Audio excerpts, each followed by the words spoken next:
In Snowstorm, a black woman found a white teenage girl huddled at a bus stop, barely conscious, clutching a newborn. She didn't ask questions, she just opened her car door. But what began as a rescue in the cold soon unraveled into something far deeper. A bond that defied race, silence, and past wounds and changed them both forever. Before we dive in this story, let us know where you're watching from. We love to hear your thoughts. It was the kind of December morning that felt like time had slowed down. Gray skies resting low over the Georgia mountains, and the wind weaving itself through the pine trees like a memory refusing to be forgotten. Highway 49 curved gently through Monroe County, not far from Forsyth, where the last town lights dimmed behind a curtain of mist. About 15 miles down a winding, unpaved road, tucked behind a dense line of spruce and oak, stood a small cabin with a chimney still exhaling the remains of the morning fire.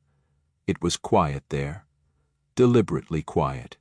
A place for no one, chosen by someone who no longer believed she deserved to be found.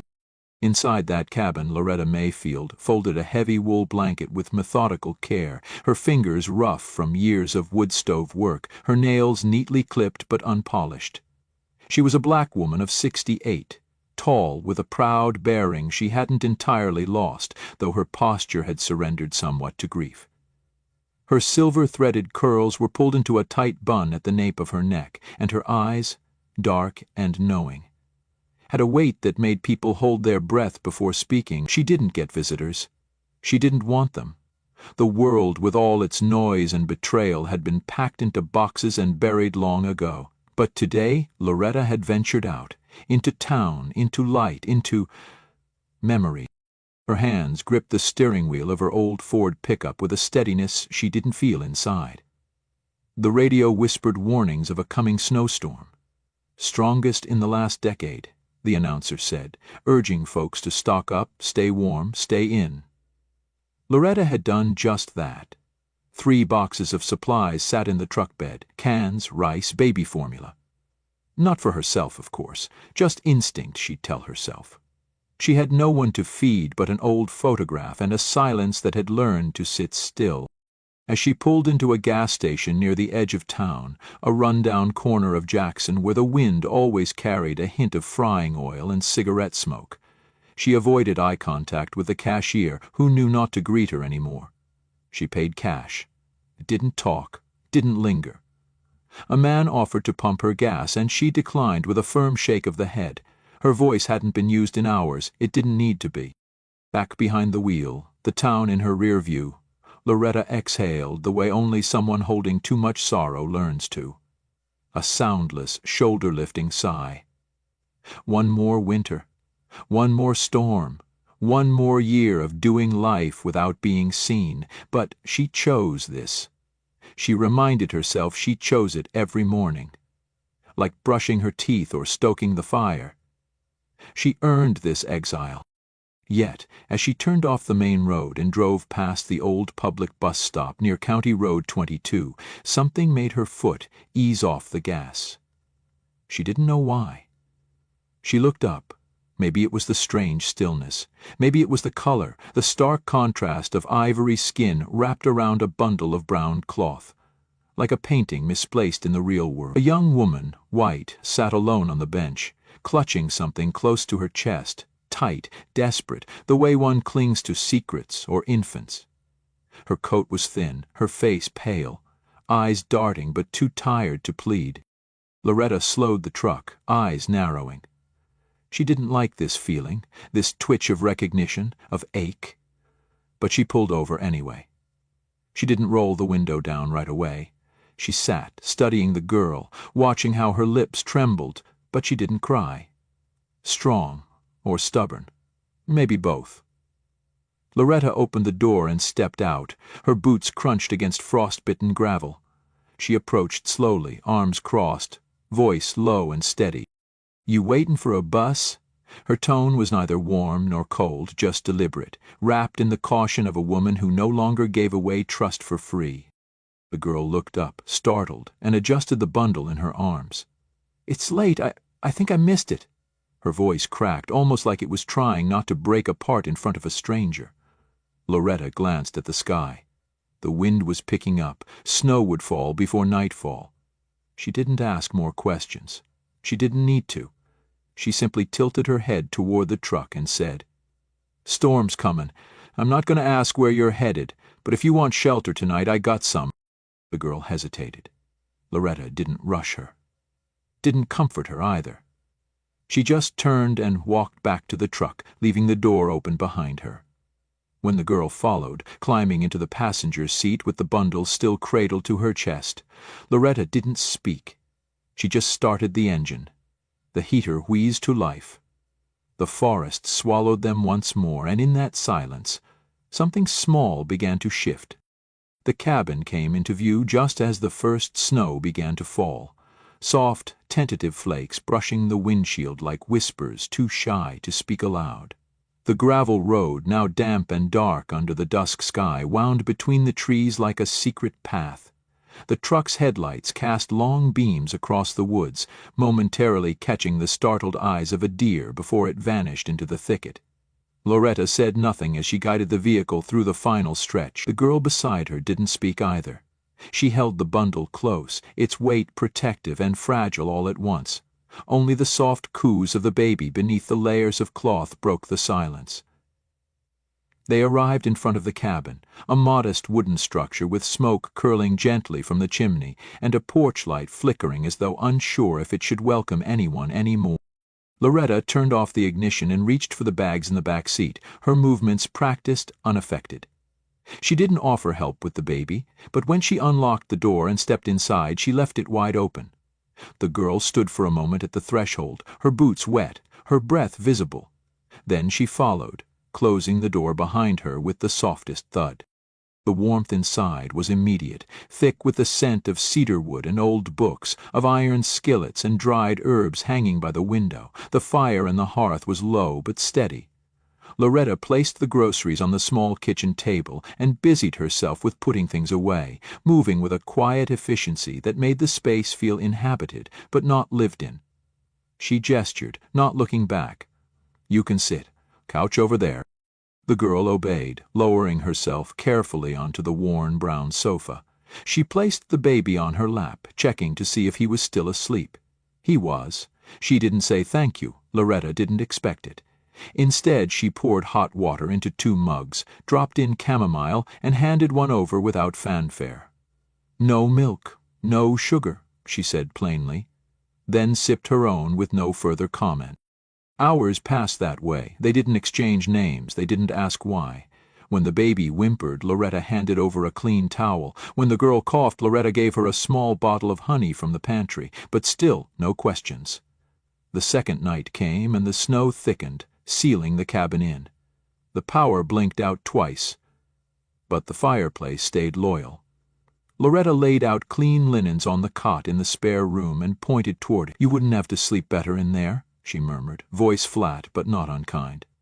The girl hesitated again, her eyes searching Loretta's face, but found no hostility, only a weary neutrality that almost felt like mercy. "I won't bother you," Loretta added, then turned back toward her chair by the fire. By the third day, the rhythm of the storm outside had become familiar. Howling wind, groaning trees, snow tapping against the windows like it wanted to be let in. Inside, the silence began to loosen its grip. The girl wandered into the kitchen in the morning, offered to help chop vegetables. Loretta didn't say yes, but she handed her a knife. They stood side by side for 10 minutes, the only sounds the thunk of the blade against the board and the quiet hiss of the kettle. "You always live alone?" the girl asked suddenly, her voice unsure but honest. Loretta paused, wiped her hands, then answered without turning. "For 15 years, she said, no elaboration." The girl nodded, perhaps realizing the answer cost something. Later that evening, the baby began to cry, inconsolable. Loretta watched the girl try everything, rocking, humming, bouncing gently, and something flickered in her. She rose, took the child in her arms with surprising ease, and began to sway. Her voice, cracked from disuse, began to hum a tune, soft and old, a lullaby soaked in memory. The baby calmed. The girl stared. Loretta handed him back wordlessly and sat down without a word. But something had shifted. That night, the girl left the bedroom door cracked open, and Loretta noticed. Outside, the storm continued its tantrum, but inside, two women sat in the same room for the first time without walls between them. They didn't yet know how much they needed each other, but they were beginning to remember what warmth felt like. By the fourth night, the snow outside had become less an intruder and more a presence, persistent, watchful, muting the world into a hush. The power had gone out for good this time, but the fireplace glowed faithfully, casting amber light on the wooden walls and revealing dust motes that danced like quiet spirits. Inside the cabin it was warm, not just in temperature, but in a way that felt less accidental now. Loretta had begun to notice how the girl moved about the kitchen, as if mapping it by memory, how she folded the same blanket each night before sleep. The girl, in turn, had stopped flinching at Loretta's blunt tone, had started reading the older woman's silences like sentences waiting to be spoken. That evening the fire cracked louder than usual. Loretta sat in her chair with a book on her lap, not reading it, just holding it like a habit she couldn't let go. The girl, her name still unspoken, sat cross-legged on the floor, the baby finally asleep in the cot behind the door. A long pause hovered in the room, like it was waiting to be filled. Then, almost without warning, the girl spoke. "I didn't mean for any of this to happen." Her voice was low, like she was telling the fire instead of Loretta. "I had plans. Scholarships, a whole future." She paused, swallowed hard. "Then I got pregnant. One mistake. That's all it took for everything to disappear." Loretta didn't answer right away. She didn't interrupt either. The girl kept going, words trembling but gathering speed like water breaking through a dam. "My dad, he told me to get rid of it, said I'd ruin the family name. My mom just cried. They stopped talking to me, my friends vanished, and then I just stopped trying to explain myself."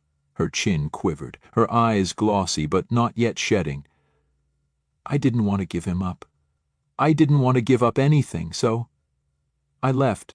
Loretta slowly closed her book. Her voice, when it came, was dry but not harsh.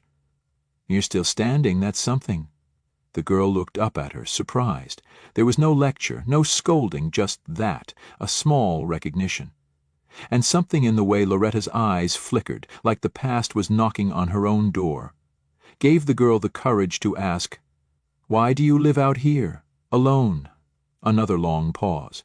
Loreta's hands gripped the arms of her chair like she was grounding herself.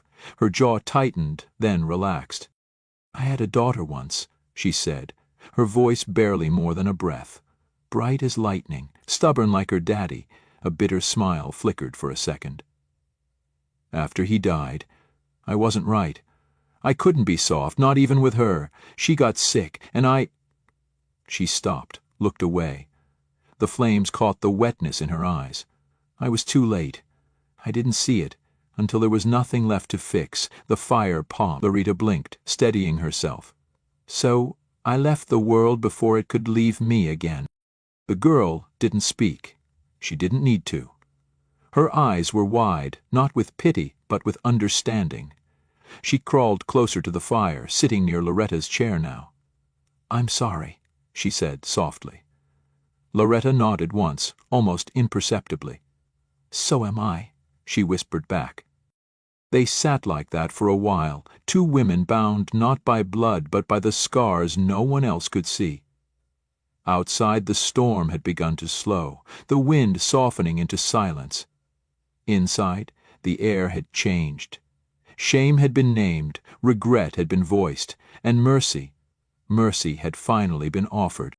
By morning, the world outside had transformed. The storm had passed, leaving behind a white silence that blanketed every branch, every rooftop, every inch of earth like a soft reset. The air smelled clean, sharp, alive. The trees no longer groaned. Instead, they stood still under the weight of snow, as if listening.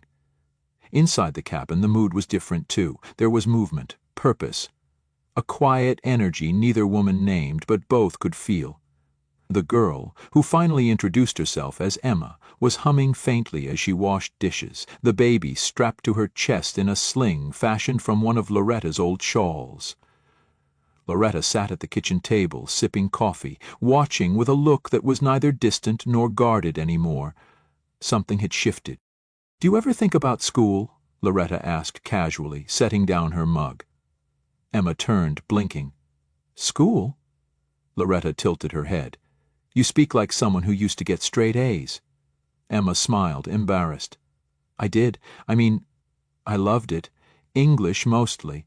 I wanted to teach, or write." Her voice drifted. "But that was before." Loretta narrowed her eyes. "Before isn't dead, it's just sleeping." Emma let the water run for a moment, then turned it off.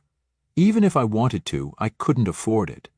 I've got no savings, no support. I'm a single mom with a newborn and no place to go." Loretta leaned back, her eyes narrowing in that professor-like way that once made students straighten in their seats. "I taught at Mercer University for over 20 years. Still know folks there. One of them's a dean now, owes me favors, real ones." Emma froze, holding a plate mid-air. "You're serious?" Loretta nodded, slow and deliberate. "I don't say things I don't mean." That afternoon, Loretta opened a drawer she hadn't touched in over a decade. Inside were old letters, credentials, photographs, reminders of a life she had buried beneath pain. She retrieved a business card, ran her thumb across the name, then walked to the landline on the wall. She dialed. "Carl, it's Loretta Mayfield," she said, her voice firmer than it had been in years. "I need a favor. There's a young woman here, smart, brave. She deserves a second shot, and I want you to help make that happen." The pause on the other end was short. "If you're asking, I'm listening," he said. Loretta looked toward the kitchen, where Emma was rocking the baby and mouthing the words to a lullaby. "She's worth it," Loretta said softly. "She just doesn't know it yet." Over the next few days, the cabin buzzed with unexpected life. Emma started writing again, just in a notebook at first, while Loretta dug up her old laptop, cleaned it, powered it back on with a reluctant sigh from the machine. Loretta began coaching Emma on how to structure essays, how to think critically, how to read between lines. She corrected her gently but firmly. Emma didn't flinch. She thrived. In the evenings they sat by the fire, not as strangers but as collaborators, as family being formed not by blood but by choice. The baby, now more alert, giggled at Loretta's wrinkled frowns and reached for her glasses. Loretta pretended to be annoyed, but her heart had long since softened. One morning Emma brought her a piece of writing, a short essay about forgiveness and motherhood. Loretta read it in silence, then handed it back. "You've got something," she said, her tone clipped but sincere. "Don't waste it." And so the seed was planted. Small, quiet, but rooted deep. The storm had passed. The house no longer felt like a hiding place, but a starting point, and outside, beneath the melting snow, spring had already begun to whisper. The seasons turned faster than either of them expected. Snow gave way to slush, slush to mud, and then, quietly, without announcement, flowers began to bloom along the path that led to Loretta's porch. Emma, now living in town near the university on a full scholarship arranged quietly but forcefully by Loretta, had fallen into a new rhythm. Classes, part-time work, nights of study interrupted by the cries of a growing baby. Hope, her son, was nearly walking now, fearless and curious, already forming syllables that sounded like laughter. Still, every Sunday, without fail, they drove back up the winding road to the cabin, where Loretta waited with soup and stories and that fierce, unspoken love that had become the bedrock of their makeshift family. It was on one of those visits, after dinner, when the past finally caught up. Loretta had just cleared the dishes, and Emma was bouncing Hope on her knee when Loretta's landline rang. An old sound, shrill and out of place in the warmth of the kitchen. She answered on instinct, wiping her hands with a dish towel. "Hello?" Her voice, now steadier than it had been in years, faltered at the reply. "Is this Miss Mayfield?" the voice on the line asked, uncertain. "No, Mrs. Mayfield. You don't know me. My name is Carol Taylor. I think you know my daughter." Loretta's breath caught, eyes darting to Emma without meaning to. Her voice dropped. "What is this about? Carol's voice trembled through the static. My husband and I, we only just found out where she was. A neighbor saw her at the university. We haven't spoken in nearly 2 years, but we saw her graduation notice. And the baby. His name is Hope." The name cracked through the air like lightning. Carol continued, rushing now. "We were angry, then ashamed, and then too proud to admit we were wrong. We want to see her, please. We need to."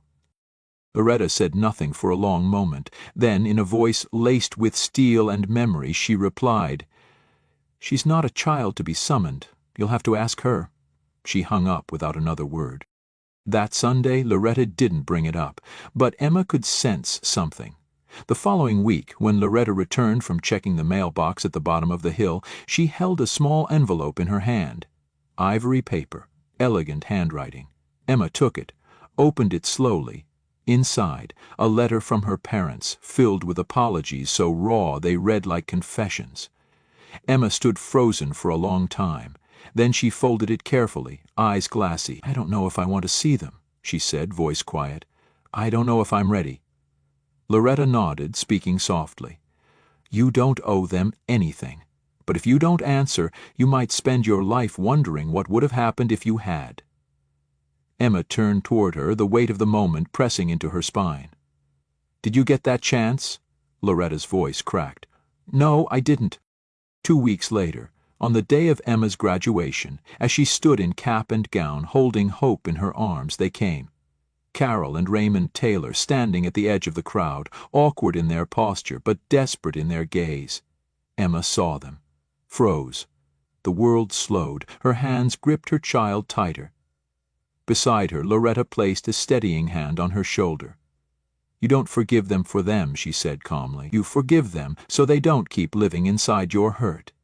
Emma breathed deep, her chest rising slowly. Then she stepped forward. Her mother cried first. Her father, usually so composed, dropped to his knees in front of his grandson.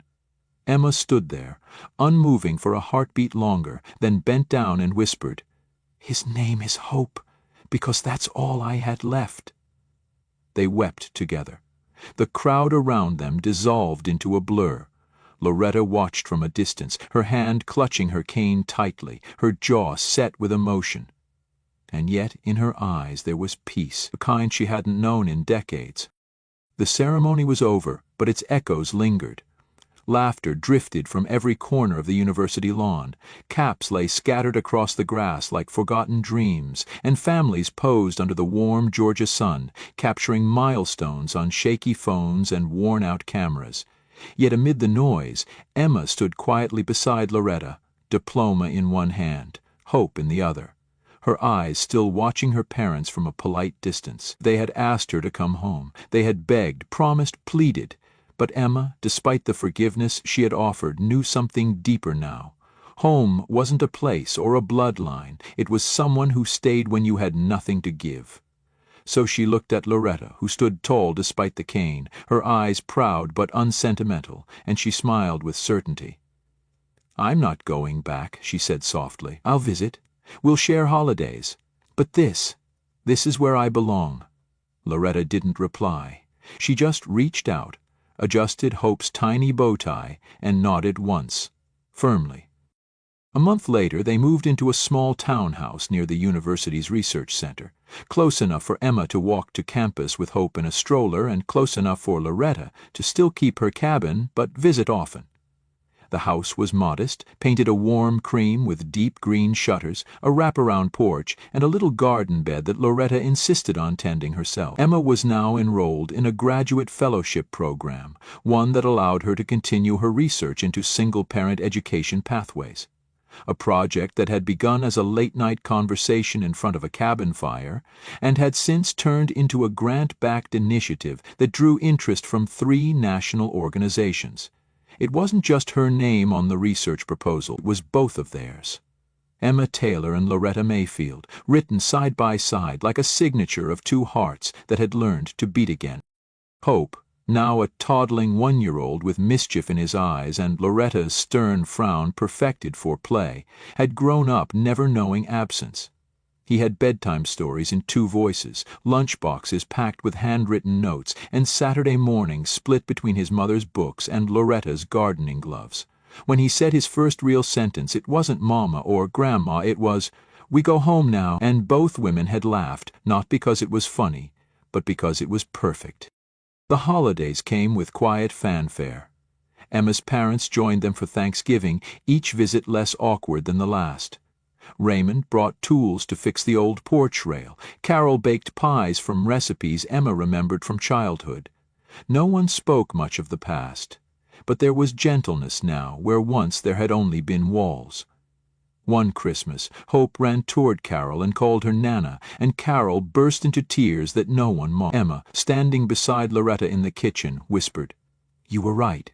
I would have regretted it." Loretta didn't smile, but her eyes shimmered. As the years passed, their story made its way into classrooms and conference halls. Emma began speaking publicly. About education, about resilience, and quietly, about the woman who had pulled her out of the cold without asking for anything in return. In one interview, when asked who had inspired her the most, Emma simply said, "She didn't just give me shelter. She gave me the permission to dream again." When asked who Loretta was to her, Emma answered without pause, "She's my mother. The kind you choose." 3 years to the day after that storm, Loretta stood in front of a crowd at Mercer University, invited back for the first time since she left. Her hair was now fully silver, her posture still regal. She spoke of second chances, of the courage it takes to open a door when you've been hurt, of how saving someone else can sometimes be the very thing that saves you. And when she finished, the room gave her a standing ovation. Emma sat in the front row, Hope on her lap, clapping until her palms stung. That night the 3 of them sat on the porch of their home, sipping sweet tea, watching the wind rustle through the spring leaves. The stars blinked quietly overhead. Hope had fallen asleep against Loretta's arm, and Emma leaned into her shoulder. "You know," Emma said, her voice barely more than a whisper, "if someone wrote this as a story, no one would believe it." Loretta let out a soft hum, resting her hand gently over Emma's. "Then I guess we'll just keep living it," she murmured, eyes on the stars. "One miracle at a time." And in that quiet, beneath the weight of everything they had survived, there was peace. The kind that doesn't come quickly but arrives when it's earned. The kind that turns strangers into family. The kind that makes you believe, just for a moment, that fairy tales might be real after all. Join us to share meaningful stories by hitting the like and subscribe buttons. Don't forget to turn on the notification bell to start your day with profound lessons and heartfelt empathy.